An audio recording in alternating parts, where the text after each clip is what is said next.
Hello, what's up? This is Cotton back again for another parang review na rin to. Pero ito na po yung last na review na gagawin ko para kay LG V50s. This smartphone na may support for dual screen. Kita nyo naman, obviously, dalawang screen po yan. So currently, I believe nasa, ang price nito kung di ko nagkakamali, nasa 8,000 to 9,000 unit only kapag wala pong dual screen. Ito lang. Kapag may dual screen, 9,500 to 12,000. Depende sa store. Magkakaiba kasi tinignan ko ngayon sa Lazada and Shopee. Magkakaiba ng pricing. Basta yun, 8,000 unit only to 9,000.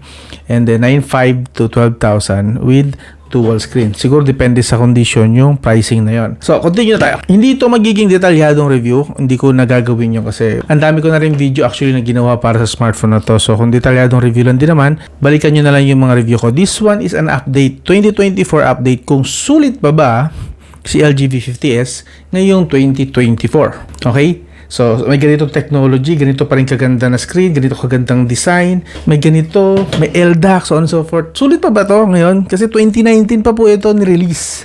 And ang dami ng Android na dumaan dito. Basically, this is now 5 years old. 2019 eh. So, 2024 ngayon, nasa 5 years old na siya. And worth it pa ba? Kasi marami pa nagbibenta nito kahit pa paano, lalo sa Shopee and even sa Facebook, marami pa eh. So, sulit pa ba? Yan ang sasagutin natin. Okay? Let's start. So, sa specs muna tayo. This is currently running on Android 11. Okay, ako lang po ang nag-set ito sa Android 11. May video po ako kung paano siya i-downgrade from Android 12 to Android 11. And may video rin ako from Android 11 to Android 12, so on and so forth. Like I said, marami na ako nagawang video about dito sa channel na to. Hanapin nyo lang dito, explore nyo lang dito sa channel ko. But I can say na Android 9 po ang pinag-start nito from 2019 ago pa.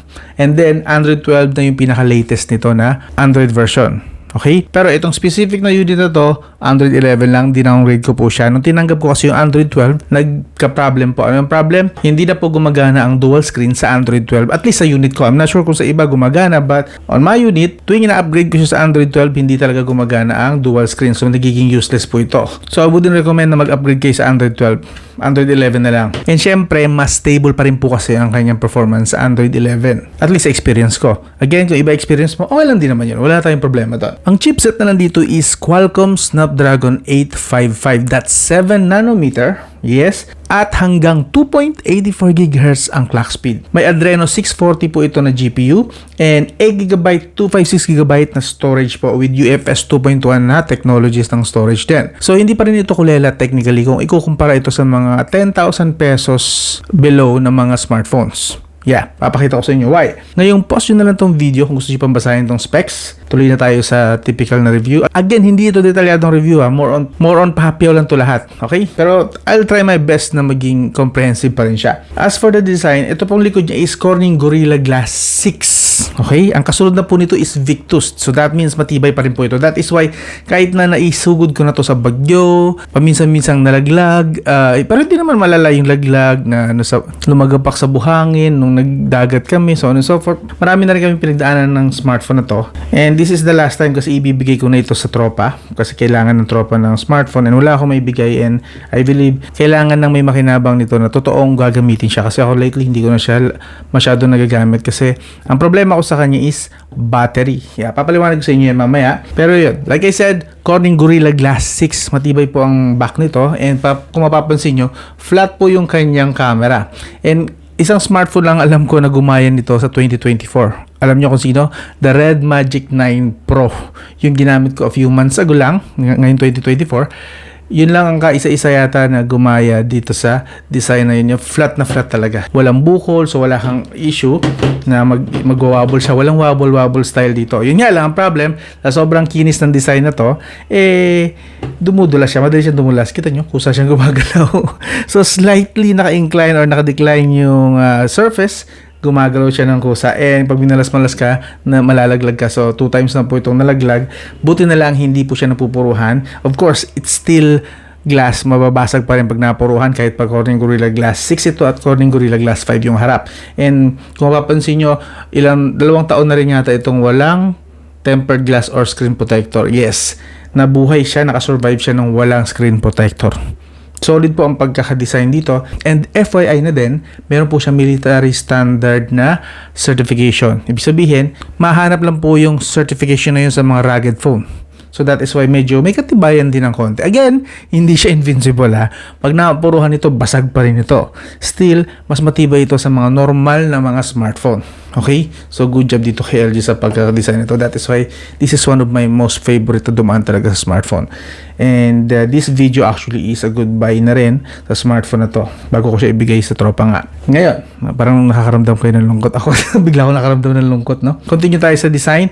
Meron siyang dual speaker actually, up and down, but the speaker hindi siya yung dito sa taas. Dito siya sa may earpiece nakalagay. And nakikita nyo naman, teardrop notch pa rin siya.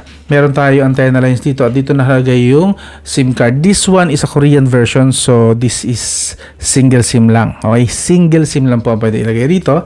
Sa kaliwaan, dito yung kanyang volume rocker plus, ito supposedly ito yung sa Google Assistant na button. Kapag ka na-route mo to or nagkaroon ka ng custom ROM, pwede to actually palitan ng camera button. Itong nasa kaliwang to. Kasi nasa kanan po yung kanyang power button talaga. And sa baba, may mga antenna lines din tayo rito. Andun yung headphone jack niya. Hindi po basta-basta ang headphone jack nito dahil ito po ay may quad DAC.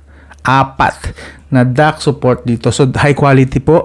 High resolution, high fidelity na audio po ang lumalabas sa 3.5mm jack na yan.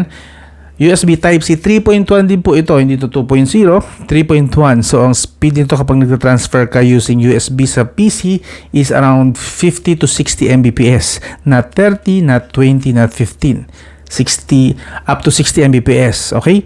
And then meron tayong dedicated speaker dito. Like I said, dual speaker ito. Meron po siya po actually ditong nalabas pa na loudspeaker. Yeah. Alam ko kasi maraming beses ko na itong ginamit sa gaming. First person shooter. So alam ko. So naririnig ko yung kaliwa at kanan talaga dito. Solid. Totoong kaliwa at kanan dito. And of course, sa sobrang smooth ito, hindi ito magandang gamitin ng walang case. Kasi sa sobrang smooth niya, malakas ang possibility na madulas siya, may bibitawan mo, so on and so forth. So that is why meron talaga siyang case. Pag hindi ginagamit itong dual case niya, lalagay siya sa jelly case niya. But anyway, balik tayo sa kanyang dual screen. Yes, ito yung pinaka-highlight niya dito actually at ito ang nagpapaganda sa kanya. Dito, pwede nyo po siyang gamitin as is. Since this has Qualcomm Snapdragon 855 and 8GB na RAM, kaya po nitong magpatakbo or mag-run ng mga apps and games basta hindi masyadong mabigat. Kung mga apps lang, okay lang. Pero kung isa games, isa apps, medyo tansyahin mo rin. Actually, kayang-kaya naman yun. Wala pa naman ako actually nakitang games na nilaro ko tapos sa taas yung Facebook or TikTok na nagloko siya. Hindi naman. Maganda pa rin ang performance niya kung yun ang usapan lang din naman. Pero kung parehong games, dalawang games pagsasabayin mo, doon nagkaka-problem. Yung isa, medyo nagka-frame drops or minsan pa nag-i-stop, nagpo-pause. Yun yung mapapansin mo kung gagawin mo lang naman yung dalawang games ng sabay. Yes. And of course, sa design dito, panalo pa rin of course. Makikita rito, may maliit dito na parang black and white lang na screen. Makikita mo rito yung oras, pag may message, may notification, of course, the date, at saka yung petsa, plus the battery. Of course, the SIM card. Kung mapapansin nyo, meron siyang under display fingerprint. Ulitin natin ha. Makita nyo lang. Yun, no? So may kabagalan nga lang under display fingerprint niya compared sa mga smartphone ngayon, even with entry level. Hindi siya ganito kabagal. Mas mabilis pa rin talaga yung mga entry level na ngayon dito compared sa under display fingerprint. Now, when it comes to camera, yan, pakitaan ko na lang kayo ng sample para medyo may idea kayo sa mga sasabihin ko, no? Yan, tingnan nyo sa screen. So kumuha tayo ng sample mismo galing sa kanya, then yung nating phone 2A ko, and then yung Samsung S23 Plus. Mind you, this LG V50s dati ay flagship smartphone. So, malayo na po talaga siya sa pagiging flagship kung i-compare sa ngayon. So, i-compare ko lang siya sa mga mid-range na smartphone. Kaya S23 Plus at nating phone 2A. Kung mapapansin nyo yung mga pictures dyan, kita nyo yung details, hindi na ganong kapino yung galing sa LG V50s. Even with nating phone 2A, mas malinaw pa rin sa nating phone 2A. Actually, meron din sample para sa Infinix. Kaso nabura na hindi sinasadya. Pero kahit i-compare po siya sa Infinix na budget smartphone entry level, mas malinaw pa rin ng mga Infinix. Pero I'm not saying na basura siya or potato. It's just that malayo na yung quality compared sa mga 2024 smartphone even if mga entry level pa yung kalaban niya. Yeah, wala na rin. And ito pa yung pinaka-worst na part, yung kanyang selfie camera. Sobrang overbright. Naka-off na po dyan ang beautification na in-off ko na. So wala na yung mga pinkish at kung ano pang mga pampakinis dyan. Yan na po talaga yung pinaka-raw nakuha niya using the selfie camera. So malayo na po talaga. Lalo't ikukumpara nyo sa Nothing Phone 2a lang na mid-range smartphone, wala na rin. Pero when it comes to video recording naman, meron pa rin po siyang 4K at 60 FPS with stabilization. Pero yung stabilization niya actually is hindi na ganun ka-smooth. Even with Nothing Phone 2a comparison, kita nyo yung difference na hindi na talaga siya nakakasabay sa stabilization. Pero pagdating naman sa 4K quality, okay na okay pa rin. Stabilization-wise, medyo napag-iwanan na rin to si LG V50s. Yeah, sadly, that's the truth. So pagdating sa camera, very usable pa rin naman po. Actually, pwede ko pa rin naman sabihin na good. It's just that, kung ikukumpara mo lang talaga siya sa mga current na ngayon na quality na smartphone, ang standard na ngayon, medyo mapag-iwanan na siya. Pero again, para sa akin, hindi pa rin naman siya basura. Okay pa rin. Nandun na lang sa okay talaga. Not impressive, not very good. Okay na lang. Okay lang talaga. Now, sa audio, like I said, dual speaker po ito. Pero, kung ikukumpara din again sa mga, even sa Infinix Note 10 Pro na nandito, tsaka yung Infinix Note 40 Pro 4G, okay? And Infinix Note 8, masyado na manipis yung kanyang loudspeaker. At actually, hindi na rin ganun kalakas. Actually, pwede pa natin sabihin na okay pa talaga yung speaker niya. It's just that yung quality, masyado nang manipis. Hindi kagaya sa mga bago ngayon na may slight hint na ng mga bass. This one talagang parang lata yung tunog na sound. Parinig ko na lang din sa inyo yung sample.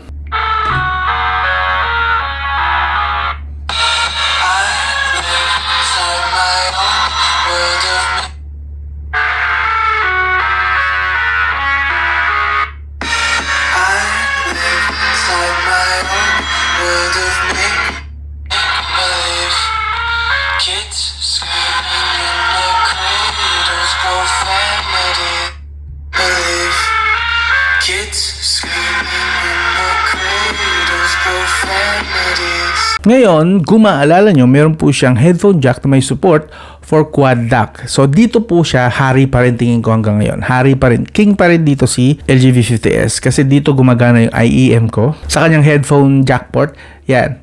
Gumagana pa rin po doon and talagang solid pa rin yung tunog dito ng kanyang quad DAC. So, I think hanggang ngayon wala pa rin namang tatalo pagdating sa quad DAC ng LG V50s.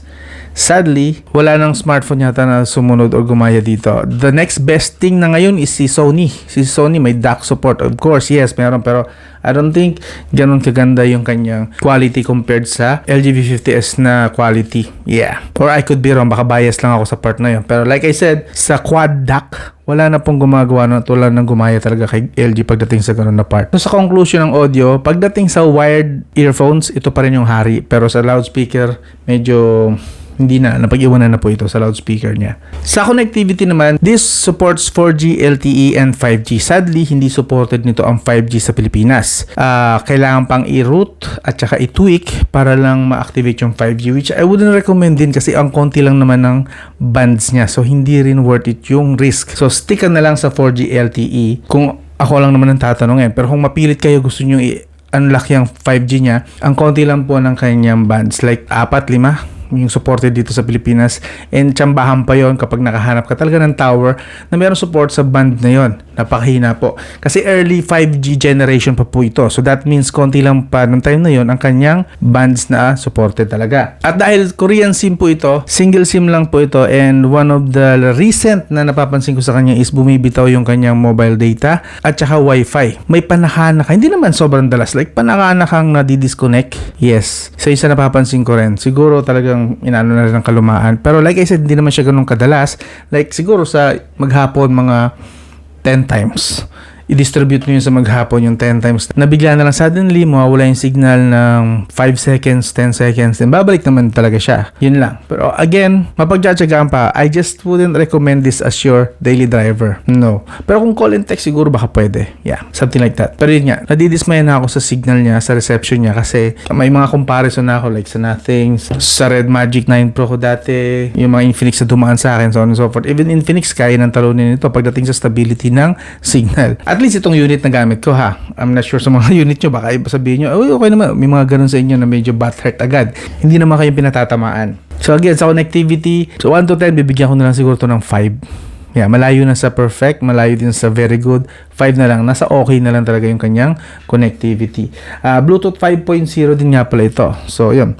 Ang support ng Bluetooth 5.0 nito ay, I believe, hanggang AAC lang. May DAC din kaso gumagaral-gal siya. So, AAC at saka SBC ang pinaka-supported nito. At best, aptX HD ng Qualcomm na codec. Okay? Now, sa battery na, usapang battery na tayo. This has 4,000 milliamp hour na battery. And today's standard, 5,000 na po minimum ngayon, di ba? So, medyo ramdam ko na napag-iiwanan na rin talaga siya. Sa maghapon kasi mag-start ako ng 7 to 8.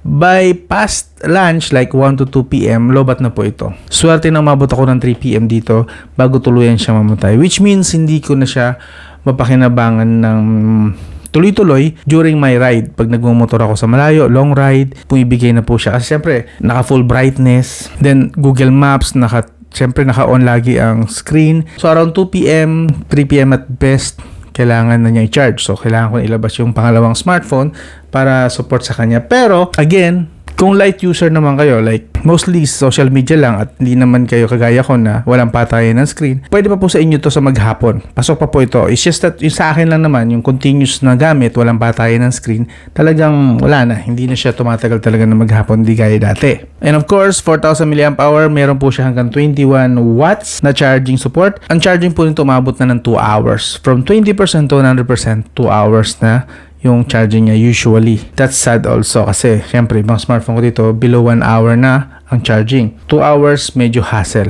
So sa battery, 1 to 10 bibigyan ko na to ng 4. Yeah, below okay na siya. And sa performance, of course, malamang curious kayo sa performance. Sa gaming, actually okay pa siya. And nilaro natin sa Firelight. Yun nga lang, remember this is a 2019 smartphone. At that time, wala pa pong 90Hz or 120Hz screen refresh rate. Lahat ng smartphone that time has 60Hz screen refresh rate lang. So, hindi ko na siya sinet sa extreme. Useless naman kasi hanggang 60Hz lang siya. So, very high lang siya. And then, nilagay ko lang sa balance or, I think balance or performance yung kanyang graphics. So, in fairness naman, most of the time, below 50% yung CPU usage and ang average niya usually 50 FPS to 60 FPS. And actually, yung temperature hindi na rin masama sa isang game, umabot lang hanggang 40 degrees Celsius. Pero, dito ramdam ko na yung pagiging outdated niya talaga. Kasi kung mapapansin niyo dyan sa video, yan, panoorin lang natin, may mga times na bumababa siya, nagda-drop siya to 30 FPS. 30, 35, even 40 FPS. Yan, yung pinakamababa actually 30 FPS, which hindi ko naman nakikita na yun sa mga even entry level na smartphones, even sa mga Itel RS5, hindi ko nakikita yun na bumababa ng ganun kababa sa Firelight. This one, nakikita ko talaga live ko. Medyo napag-iiwanan na si LG V50s. And sad but that's reality. Kailangan ko na talaga siyang i-let go kasi hindi naman siya napapakinabangan dito. Sabi ko, bago man lang siya masira, gusto ko pakinabangan siya ng talaga nangangailangan sa kanya. So, yeah, ibibigay ko na to sa tropa. So, yeah, this is the last video talaga na gagawin ko para sa kanya. And this is my goodbye para sa LG V50s. So, verdict. Ngayon, kung interesado pa rin kayo sa smartphone na ito, kung mabibili nyo po ito ng 8,000 pesos or mas mababa pa, unit only, walang issue. Okay, walang issue. Emphasis ko dun sa part na walang issue. Basta walang issue, sulit na sulit pa po ito. Like, goods pa yung battery, gumagana lahat, camera, speaker, headphone jack, pwede pang i-connect sa dual screen, so on and so forth. Lahat, technically lahat. Wala pang issue, literal walang issue. 8,000 pesos pababa. Sulit pa po ito. Pero, ito po ang tatandaan nyo nga lang ha. Ito crucial itong information na to. Considering sa edad niya, 2019 pa po ito. Okay, 2019. And the fact na there are no more brand new, wala na pong brand new nito sa market. Kapag may nakita kayo na nag-post na brand new daw yung unit, kalokohan yon. 2019 pa po ito na-release at ilang taon na pong wala ng LG smartphone department. Nagsara na po ang LG smartphone department.